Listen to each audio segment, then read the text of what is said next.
না না হারামের দলিলাকে দিব শোনেন শোনেন চুপ করেন। হাদিস বুঝতে হবে সাহাবীদের মতো করে, সালাফদের মতো করে। কেন? আপনি সালাফি। আপনি হারামের দলিল আপনারা বিতর্কিত প্রশ্ন দিচ্ছেন, অনেক খালি নাম উল্লেখ করছেন না, একই হারামের ফতোয়া দিবেন না। না না এখানে হারামের ফতোয়া দিতে হবে না। সুদ হারাম, কোরআনে দলিল আছে। হারাম বললে হারামের দলিল দিতে হবে। সে হলো কি ভাই, বিষয় কি? হারাম বললে তার ফতোয়া না না হারামের দলিলাকে দিব। দেন দেন দেন দেন শোনেন শোনেন চুপ করেন। হারামের দলিল শুনলাম, হারামের দলিল দেন, হারামের দলিল দেন, হারামের দলিল। হারাম সুদ হারাম দলিল আছে, হারাম কেউ উঠবেন না। সুদ হারাম উনি দলিল দেখ বলেন। সুদ হারাম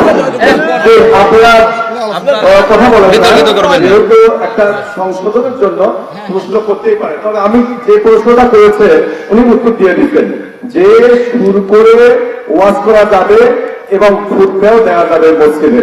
প্রশ্ন উত্তর দিয়েছেন, এতে বোঝা গেল যে সুর করে পড়া যাবে কিন্তু হারাম না।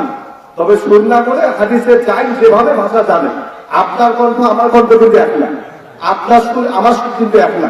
স্থান কাল পাত্র ভেদে একটা মানুষকে গতি বিধি, আমি হয়তো লম্বা আপনি খাটো, আপনি কালো আমি ভস্তা, আমি ভস্তা আপনি কালো, প্রত্যেকের জিনিসে কোরআন এবং হাদিসের আলোকে স্থান কাল পাত্র সব কিছু মিলে আমার যে বৈশিষ্ট্য সেই বৈশিষ্ট্য আপনার নেই। এই জন্য উনি উত্তর দিয়েছেন, আপনি মাঝে উত্তর দিয়েছেন। তারপর কথা হলো শোনেন শোনেন শোনেন, যেহেতু মোহতারাম বলতে চাচ্ছেন যে আমার দলিল আছে, উনি শোনেন শোনেন, পেশ করুন, সমস্যা এতে যদি কারো ক্লিয়ার হয়। শোনেন, এইখান থেকে আমার বাসায় যেতে খরচ হয় না? আমি গাড়ি নিয়ে আসছি, আমার গাড়িতে করে ওনাকে নিয়ে যাব, আমার গাড়িতে করে ওনাকে বাড়িতে পৌঁছিয়ে দিয়ে যাব।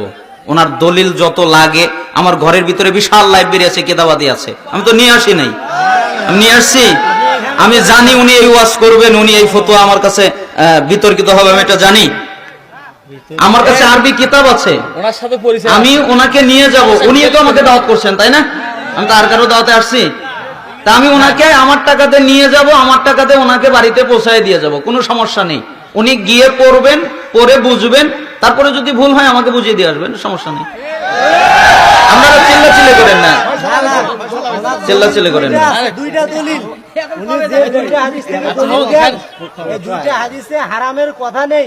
শুধু উনি শোনেন শোনেন, ডক্টর আসাদুল্লাহ আল গালিব আর তাহরিকে লিখেছেন। শোনেন, ডক্টর প্রফেসর ডক্টর মোহাম্মদ লিখেছেন সুর দিয়ে ওয়াজ করা যায়, তার থেকে উনি বড় আর তাহরিক করে। ও আমি ছোট তো, তাই না?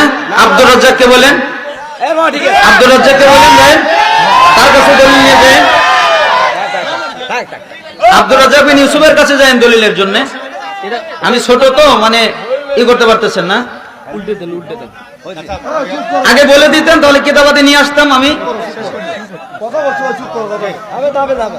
আমি যখন ওই আলোচনা করতে রয়েছিলাম, আমাকে সভাপতি সাহেব বললেন যে বলার দরকার না, আমি চুপ করছি না, ওই ব্যাপারে আর আমি কোনো কথা বলছি।